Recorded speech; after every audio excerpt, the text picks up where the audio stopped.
Oui, mais avant cela, plongeons-nous dans une période de l'histoire qui, contrairement à ce qu'on pourrait penser, renferme encore pas mal de mystères.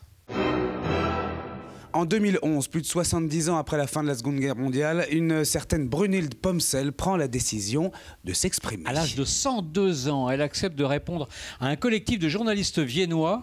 Et c'est au théâtre de Poche-Montparnasse que ces entretiens revivent devant nos yeux. Mais qui est-elle? Eh bien, dans une vie allemande, Judith Magre prend les traits de cette femme pas tout à fait comme les autres. Elle a été entre 1942 et mai 1945 l'une des secrétaires de Joseph Goebbels, l'un des hommes les plus puissants du régime nazi. Recrutée pour ses talents de sténodactylo, elle s'est retrouvée pendant plusieurs mois au cœur de la machinerie d'Hitler, mais nie avoir eu connaissance du sort réservé aux Juifs et notamment de la mise en œuvre de la solution finale. C'est bien à une tranche d'histoire à laquelle on assiste, mais également au portrait d'une femme touchante, une femme ambiguë qui nous livre une vision inédite sur une période qui n'a pas encore livré tous ces mystères. J'adorais travailler là-bas.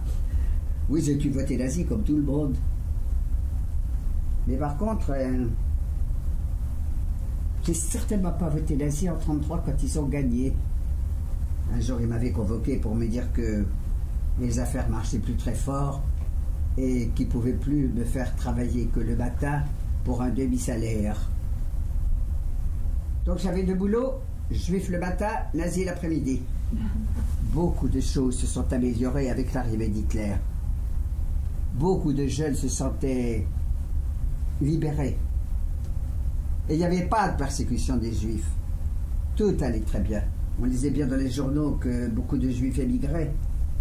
Mais on n'associait pas ça à quelque chose d'horrible. C'est à ce moment-là qu'on a entendu parler pour la première fois de camps de concentration.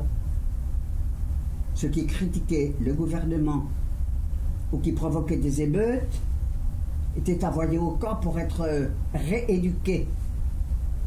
Rééducation, personne ne se posait de questions.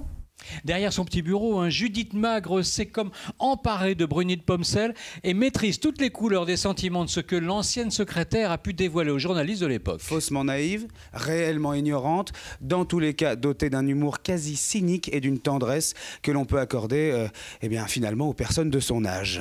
La mise en scène de Thierry Harcourt, quant à elle, est des plus minimalistes pour laisser la place au texte et au jeu de Judith Magre, nous laissant suspendus au moindre mot. Un réel mystère, de nombreux questionnements, mais surtout une présence inégalée de la très grande Judith Magre. Une vie allemande de Christopher Hampton, mise en scène de Thierry Harcourt. C'est en ce moment au théâtre de Poche-Montparnasse.